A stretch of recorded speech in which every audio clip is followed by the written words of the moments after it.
काल हूं। सृष्टि के नायक श्री हरि विष्णु के पृथ्वी पर अवतार लेने की खुशी में पूरी अयोध्या में मंगल उत्सव होने लगे। धरती ही नहीं, देवलोक भी श्री विष्णु के अवतार से आनंदित हुआ। देवताओं को पूरा विश्वास हो गया था कि श्री विष्णु का ये अवतार अपनी मानव लीला से धरती लोक को भी आनंदित करेगा।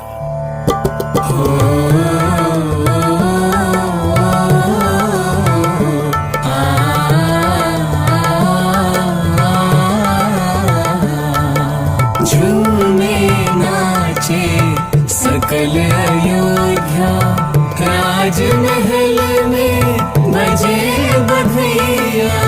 झूमे नाचे सकल अयोध्या, राजमहल में बजे बधैया। बलिहारी भई मात कौशल्या, थकेले नारद की बलैया। झूमे नाचे सकल अयोध्या। महारानी कौशल्या, हमारे सुंदर सलोने कुमार रो क्यों रहे हैं? यदि नहीं रोएंगे तो हम सब दौड़ते भागते हुए इनके पास कैसे आएंगे?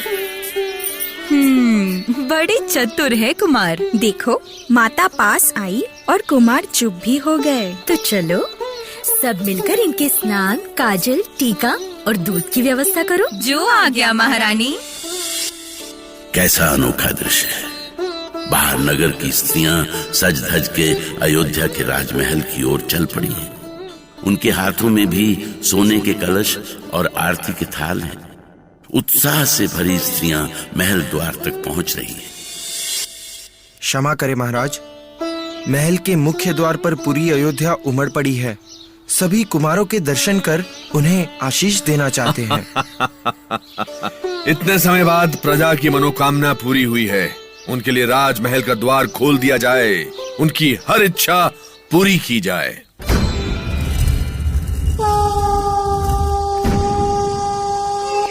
ऐसे सुंदर बालक तो हमने कभी नहीं देखे। लगता है भगवान स्वयं बालक बनकर उतर आए हैं। इन्हें खेलते देखकर कितना अच्छा लग रहा है। देखो, माँ कौशल्या के पुत्र कैसे मुस्कुरा रहे हैं, जैसे कह रहे हो, हाँ माताओं, मैं तुम्हारे मन को रिझाने ही तो आया हूँ।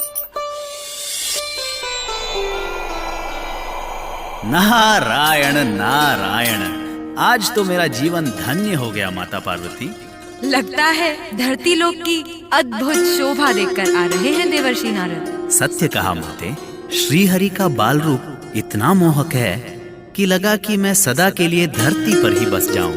तभी तो देवगण भी उस रूप को देखने अयोध्या पहुँचे हैं। अर्थात महादेव भी अयोध्या के राजमहल में। वो देखिए देवर्षि, वो तांत्रिक के वेश में वहाँ डमरू बजाते हुए बालक के सुंदर रूप को निहार रहे हैं। कैसा रूप है हमारे कौशल्या नंदन का कि स्वयं अवघड़ शिव भी बच्चे बन गए। डमरू उठाए पहुंच गए हैं अपने श्री हरि को देखने।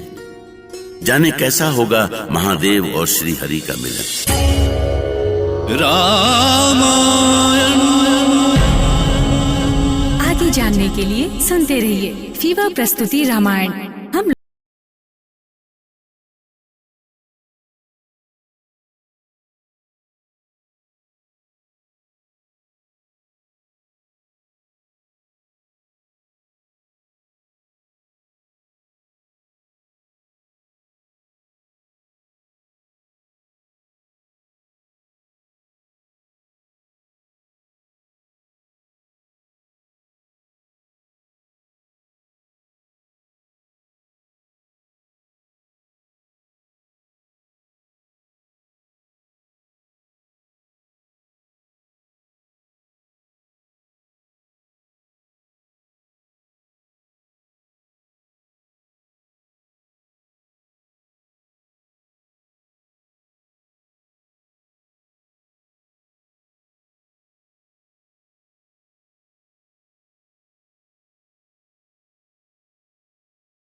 भला हमें कोई कैसे पहचान सकता था देवी पार्वती?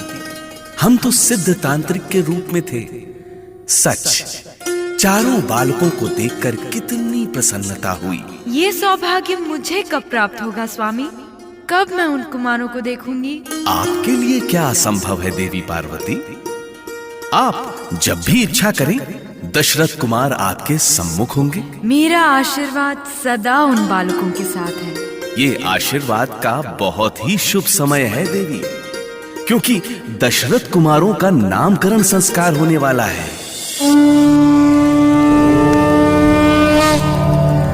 गणनन्त्वा गणपति गण हवामहे, प्रियनन्तु प्रियपति गण हवामहे, निधिनन्त्वा निधिपति गण हवामहे।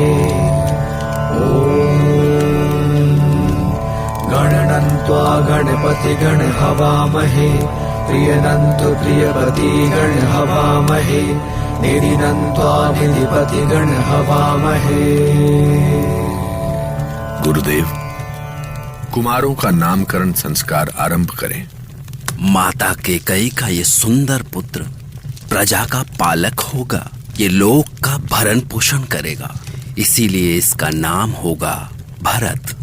कितना सुंदर नाम है, भरत। मुनिवर, अब आप हमारे इन दोनों पुत्रों का भी नामकरण करने की कृपा करें। महारानी, आपके ये पुत्र जगत के आधार हैं, शुभ लक्षणों के धाम हैं, इसीलिए मैं इनका नाम लक्ष्मण रखता हूं। और महाराज, जिनके स्मरण मात्र से ही शत्रु का नाश हो जाता हो, उनका नाम मैं शत्रुघ्न रखता हूं। हम धन्य हुए। अब हमारे सुंदर सलोने ज्येष्ठ पुत्र का नाम रखें गुरुदेव। अवश्य महाराज। अखिल ब्रह्मांड नायक की कृपा और ग्रह नक्षत्रों की गणना से महारानी कौशल्या के गर्भ से उत्पन्न आपके ज्येष्ठ पुत्र अति प्रिय तथा सबके मन में रमण करने वाले हैं, इसीलिए इनका नाम होगा राम। राम रमेति रमेति रमे, रामे मनोरमे, सहस्रनाम तत्तुल्यं, राम नाम वर्णने। वो केवल गुरु वशिष्ठ ही हो सकते थे जो श्री हरि को ऐसा पावन नाम दे सके, एक ऐसा नाम जिसे लेते ही जन्म जन्म के पाप मिट जाते हैं, ऐसा नाम जिसे जन्मों जन्मों तक जपने को मन कहे, राम। तुझे भुला के जाऊं कहाँ, पाऊं कहाँ मेरे राम।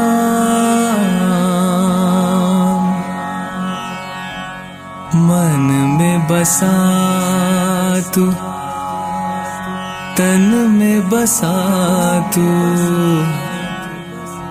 मन में बसा तू, तन में बसा तू, कण कण में बसा तू ही धाम।